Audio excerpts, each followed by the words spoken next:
Assalamualaikum warahmatullahi wabarakatuh. Alhamdulillahirabbil alamin. Allahumma sholli ala sayyidina Muhammad wa ala ali sayyidina Muhammad kama barokta ala sayyidina Ibrahim wa ala ali sayyidina Ibrahim fil alamina innaka hamidum majid. Kepada saudara yang pada saat ini sedang menderita sakit, semoga Allah Subhanahu wa Ta'ala segera mengangkat penyakitnya sehingga sehat walafiat kembali. Kepada saudara-saudara yang pada saat ini tengah menghadapi suatu masalah yang berat, yang rumit, semoga Allah Subhanahu wa Ta'ala memberikan solusinya yang sebaik-baiknya. Pada kita semua, semoga Allah Subhanahu wa Ta'ala selalu memberikan perlindungannya dari segala macam godaan setan dan iblis, dari segala macam fitnahnya Dajjal, Ya'juj dan Ma'juj, dan dari segala macam mara bahaya. Juga semoga Allah Subhanahu wa Ta'ala selalu memberikan kemudahan dan kelancaran kepada kita di dalam bekerja sehari-hari di dalam rangka mencari rezeki ingkang yang halalan, yang thayyiban, yang barokah, yang banyak, yang melimpah ruah, sehingga bisa untuk bekal umroh ke Mekah Al-Mukarramah. Baiklah saudara-saudara, kita melanjutkan kajian kita dalam rangka memperingati Maulid Nabi suci Muhammad Shallallahu Alaihi Wasallam. Yang kali ini Maulidun Nabi kaitannya dengan pendidikan dan ilmu pengetahuan. Pada video yang lalu telah diuraikan meskipun singkat, ini kita hubungkan dengan perjuangan beliau di bidang pendidikan dan ilmu pengetahuan. Hanya beberapa tahun saja setelah berdirinya agama Islam, timbullah sekolah-sekolah, madrasah-madrasah, dan universitas di Asia, di Eropa, dan di Afrika. Nabi suci Muhammad Shallallahu Alaihi Wasallam mewajibkan setiap orang, baik pria maupun wanita, untuk mencari ilmu.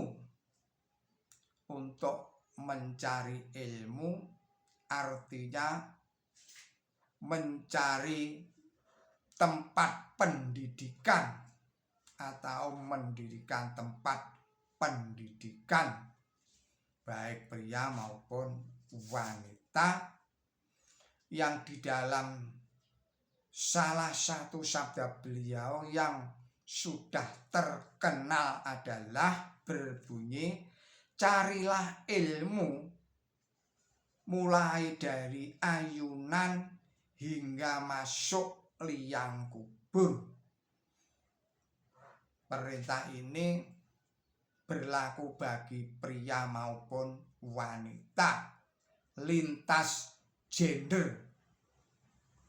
Juga salah satu sabda beliau yang juga terkenal hingga saat ini dan menjadi pedoman juga bagi kita semua, sabdanya adalah, carilah ilmu walaupun itu di negeri Cina.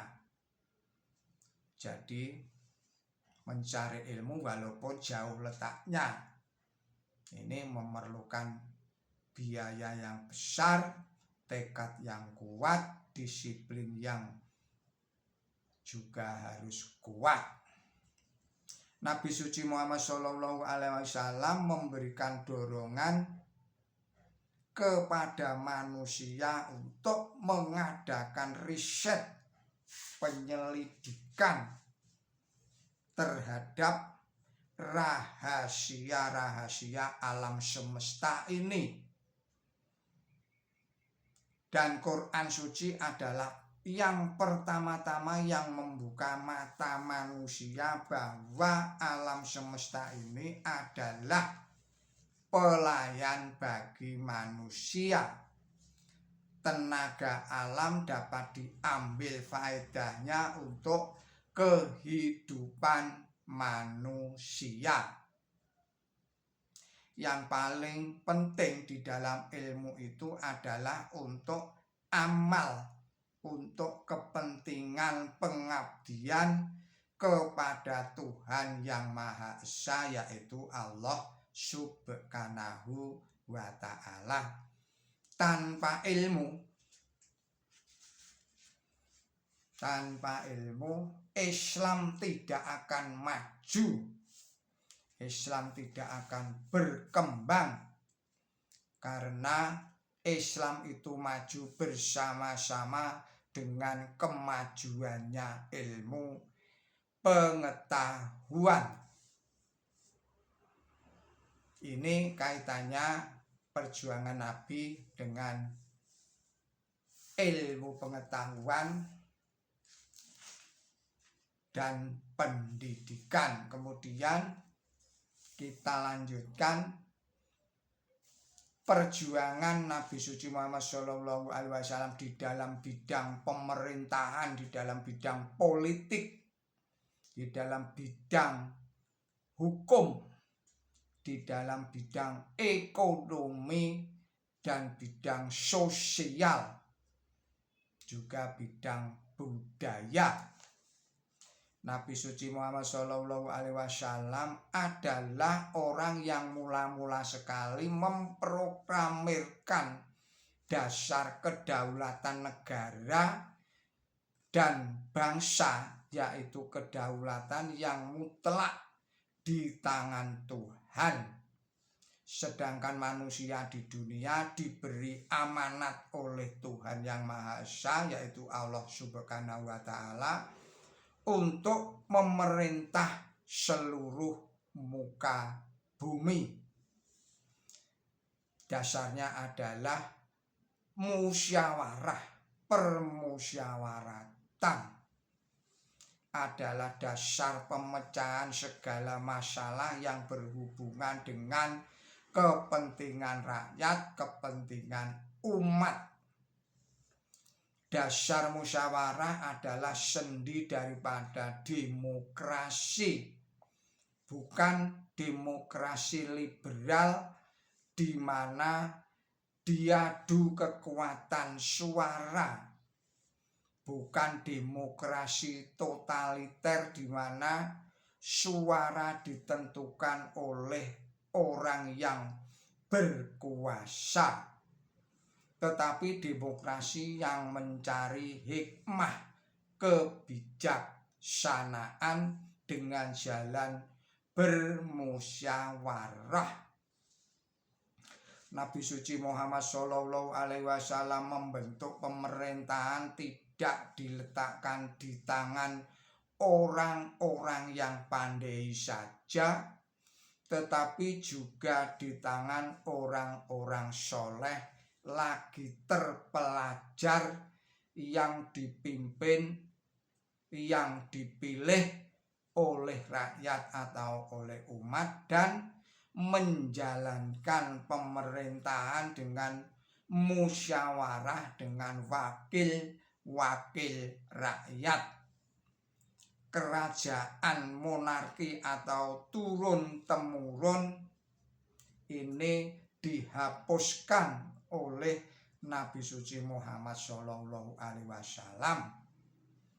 Nabi suci Muhammad SAW menghapus peperangan karena adanya penjajahan atau peperangan dalam rangka penjajahan, menghapuskan agresi, dan perang hanya diizinkan apabila kemerdekaan menjalankan agama atau kemerdekaan bernegara dalam bahaya. Peperangan yang dijalankan oleh Nabi suci Muhammad SAW dan oleh para pengikut-pengikut beliau adalah peperangan untuk membela diri, defensif. Nabi suci Muhammad SAW tidak hanya membatasi peperangan, akan tetapi juga menghapus perbuatan-perbuatan membakar rumah, merusak pohon-pohon buah, membunuh tawanan dan lain sebagainya. Untuk pertama kalinya di dalam sejarah dunia bahwa tawanan bukan saja diperlakukan dengan baik, melainkan pula dipandang sebagai saudara. Nabi suci Muhammad SAW juga menghapuskan riba, dan dengan demikian beliau memberi pukulan terhadap kekejamannya sistem kapitalisme. Di dalam lapangan ekonomi, Nabi suci Muhammad SAW menghapus akibat buruk yang ditimbulkan karena distribusi yang tidak adil, tidak merata. Beliau menghormati segala hak milik,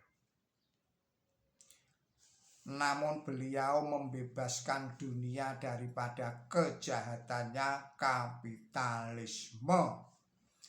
Dalam agama Islam tidak ada sosialis, nihilis, atau komunis.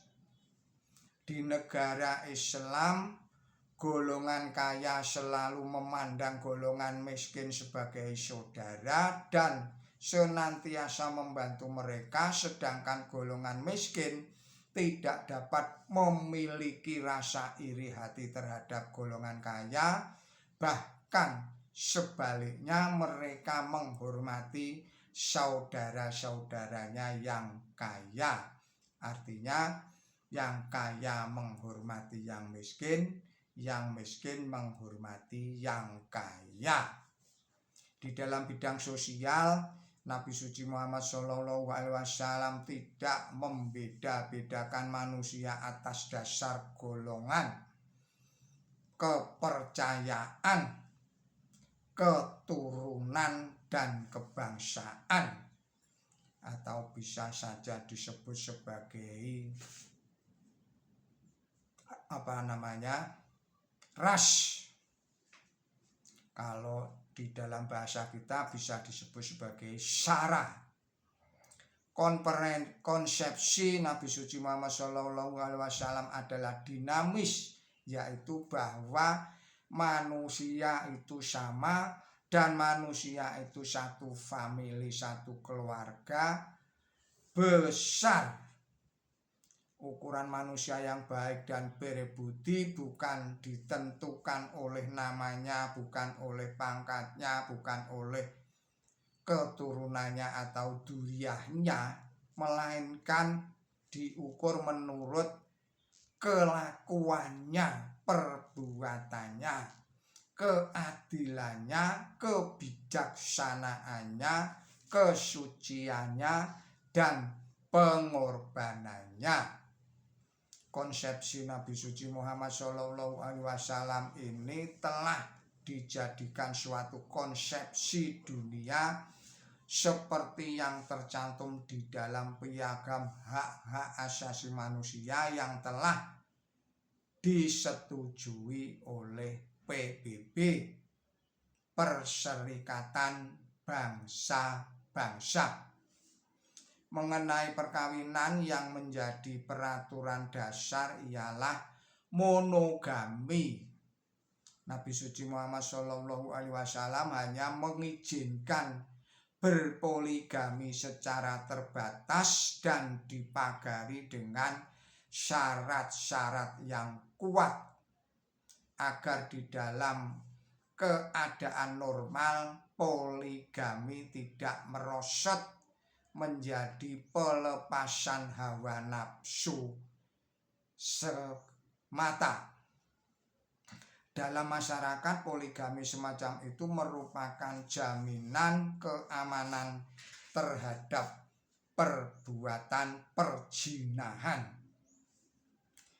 Nabi suci Muhammad Shallallahu Alaihi Wasallam bukan keturunan raja.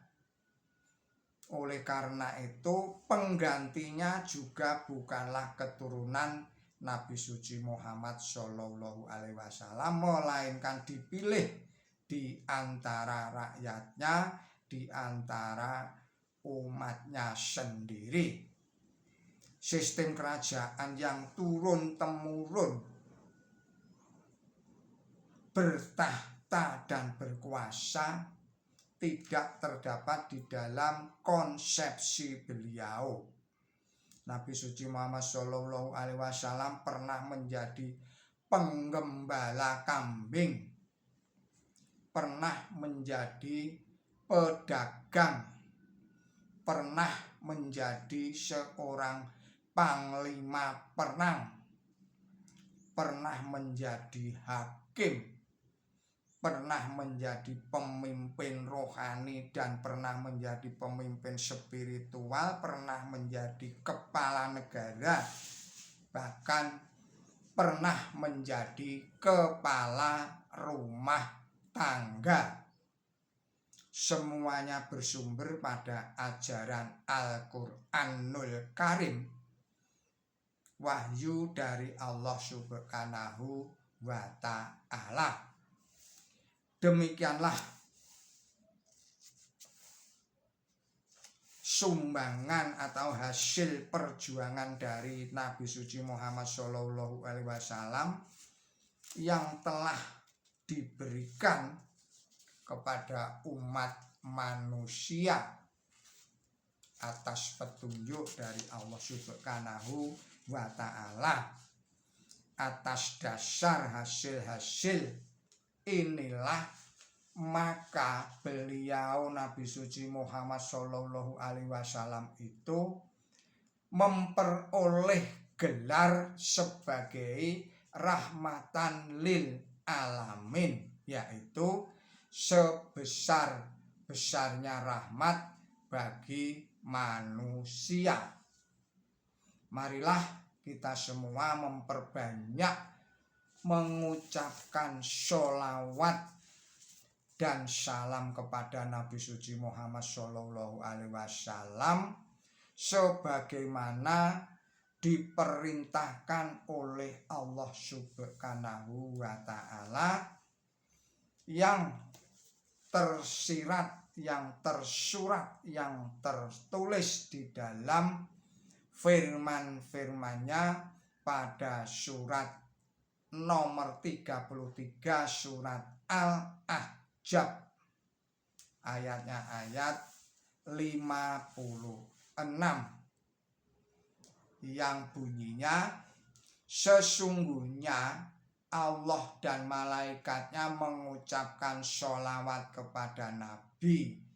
Wahai orang-orang yang beriman, ucapkanlah sholawat kepadanya dan berilah salam dengan sebesar-besarnya salam. Demikianlah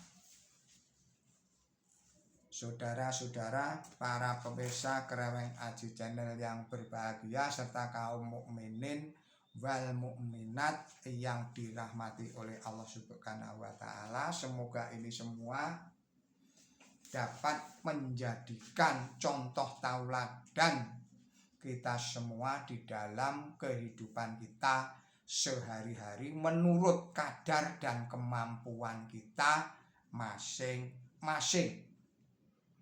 Mohon maaf atas segala kesalahan dan kekilapan saya. Semoga ini semua bermanfaat bagi kita semua. Billahi taufik wal hidayah. Ihdinas siratal mustaqim. Wassalamualaikum warahmatullahi wabarakatuh.